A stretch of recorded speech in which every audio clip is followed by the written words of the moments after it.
विश्वानि देव सवितर्दुरितानि परासु यद्भद्रं तं न्यासु।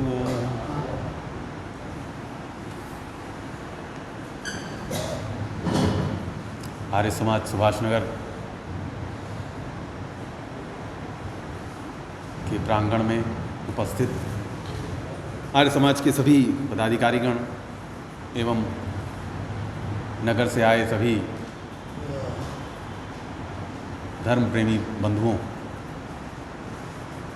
हम लोग होली का पर्व मनाने के लिए आज यहाँ पर एकत्रित हुए हैं और बहुत सुंदर कार्यक्रम रात सायंकाल 4 बजे से यहाँ पर चल रहा है।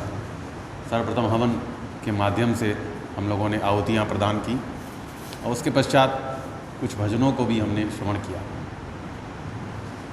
ये सारे पर्व जो हमारे हर साल आते हैं, हर साल हम उनको मनाते हैं। क्यों आते हैं ये सारे पर्व? क्या वजह है, क्या ज़रूरत है इन सारे पर्वों को मनाने की? अलग अलग तरह के पर्व आते हैं, होली, दिवाली। तो होली का पर्व क्यों मनाया जाता है? हर साल वही आता है, वही चीज़, लोग जाते हैं सारे मार्केट से सारी चीज़ें, मिठाइयाँ आदि, गुजिया आदि खरीदने का, बनाने का प्रयास करते हैं और जीवन को रंगों से और सारी चीज़ों से भरने का प्रयास करते हैं। ये सारे पर्व हमारे जीवन में कुछ बातों को इंगित करने का प्रयास करते हैं, हमें जीवन में कुछ समझाने के लिए पर्व आते हैं कि हम जीवन को कुछ समझ सकें।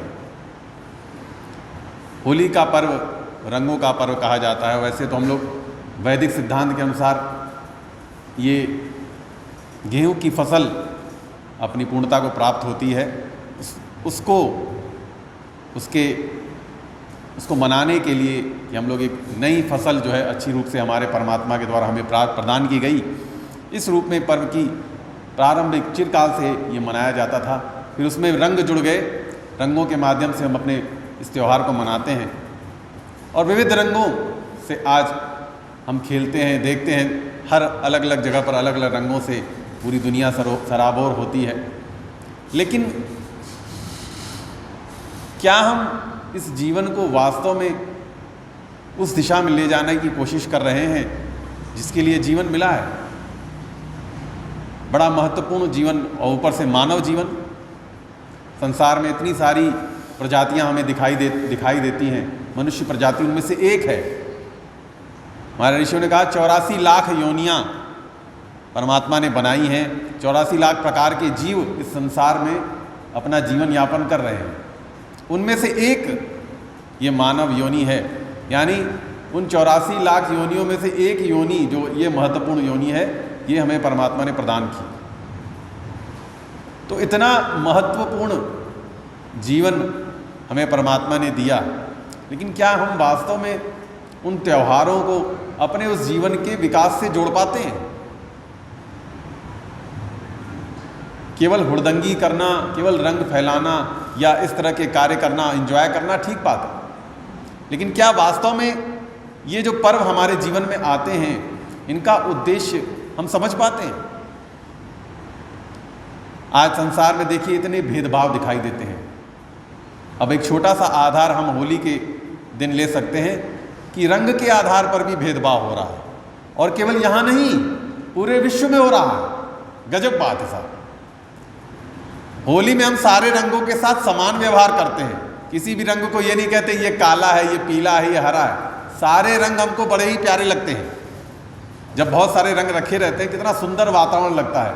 लेकिन क्या हमने जीवन में परमात्मा के द्वारा स्थापित इन रंगों को स्वीकार करने का काम किया? क्या समाज ने कार्य किया? अगर नहीं किया तो इस त्यौहार को मनाने का क्या लाभ? आपके जीवन में रंगों का महत्व है, लेकिन विविध रंग जो परमात्मा ने सजाए हुए हैं, उन रंगों का, उन योनियों का, वो ये तमाम तरह के हम लोगों ने भेद बना करके रखा हुआ है। बनावटी भेद है, परमात्मा ने कोई भेद नहीं किया, लेकिन हमने भेद कर दिया और उस भेद को न मिटा करके हम रंगों को समझने का काम करते हैं। ये रंग हमें समझाता है और ये भी कहता है कि अगर सारे रंग मिला दीजिए तो पता नहीं चलेगा कौन सा रंग है। तो उसी तरह से परमात्मा ने विविध रंग बनाए। क्यों बनाए? क्योंकि सृष्टि सुंदर दिखाई दे, अच्छी लगने लगे। अभी एक ही रंग हो जाए, सब लोग एक ही रंग का कपड़ा पहन के चले आए काला, कैसा लगेगा? अच्छा लगेगा। लेकिन यहाँ पर देखिए विविध विविध रंग पहन करके परमात्मा ने इतने रंग दिए हैं। उन रंगों का प्रयोग हम अपनी दुनिया को सजाने के लिए करते हैं, आनंद प्राप्त करने के लिए करते हैं। तो होली का त्यौहार भी हमें यही सिखाता है कि प्रत्येक मानव अपने आप में विशिष्ट है, अलग है, उसकी अपनी एक उपादेयता है संसार के प्रति। चाहे वो कोई भी हो, चाहे वो कोई भी काम करता हो, चाहे वो सफाई का काम करता हो, चाहे वो बहुत बड़े IAS के पद पे हो, चाहे वो बहुत बड़ा नेता हो, सबकी समान उपादेयता ही इस होली के त्यौहार का को समझने का मेन महत्व है। अगर हम होली के त्यौहार को वास्तव में समझना चाहते हैं तो ये संसार को करना पड़ेगा। लेकिन संसार देखिए किस राह में है।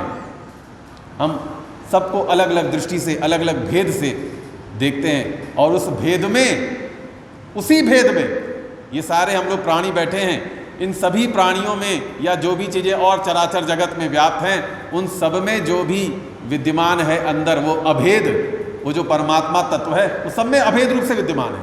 किसी में कम या ज़्यादा ऐसी कोई संभावना नहीं है कि किसी में ना हो और किसी में हो, ऐसा नहीं है। परमात्मा ने कहीं भी भेद का कार्य नहीं किया है। उसी तरह से होली का त्यौहार हमें सिखाता है कि हम भी भेद से उठ करके अभेद की स्थिति में पहुँचे और समाज को एक अच्छी दिशा में लेकर के चले, जहाँ ऐसा समाज हो जहाँ सभी का सम्मान हो, सभी के विकास की बात कही जाती हो, और सभी रंगों का, सभी विविध प्रकार की संसार की व्यवस्थाओं का सम्मान होना चाहिए। ये हमें होली का त्यौहार, ये होली का पर्व हमें ये सिखाता है। इसीलिए अगर हमें जीवन में बढ़ना है तो समाज को इस दिशा को, इस विचार को अपने जीवन में उतारना होगा, समझना होगा कि ये सारे त्यौहार जो हमारे जीवन में आते हैं, इन त्योहारों के महात्म्य को समझ करके अपने जीवन को सुंदर बनाना होगा और सारे रंगों का प्रयोग करना होगा। अब आप ये सोच लीजिए, पेड़ है, पेड़ की पत्तियां हरी होती हैं।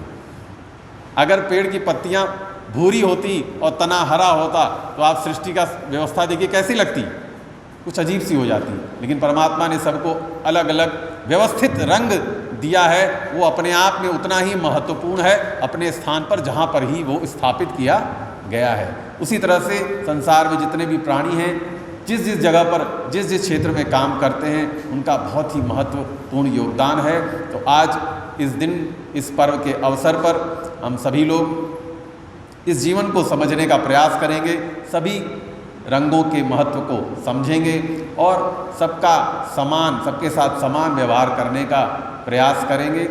और तभी वास्तव में यह त्यौहार, यह जो पर्व है, यह मनाना योग्य होगा। नहीं तो इस पर्व को आने का और चले जाने का कोई महत्व नहीं है। तो इसके इस महात्म्य को समझना होगा। बहुत ज़्यादा समय नहीं है अभी, बहुत वक्ता लोग आपको अच्छे अच्छे विचारों से ओतप्रोत करेंगे और अपने जीवन को आगे बढ़ाने के लिए। और पुनः मैं आप सभी को होली की बहुत बहुत शुभकामनाएं देता हूँ। धन्यवाद।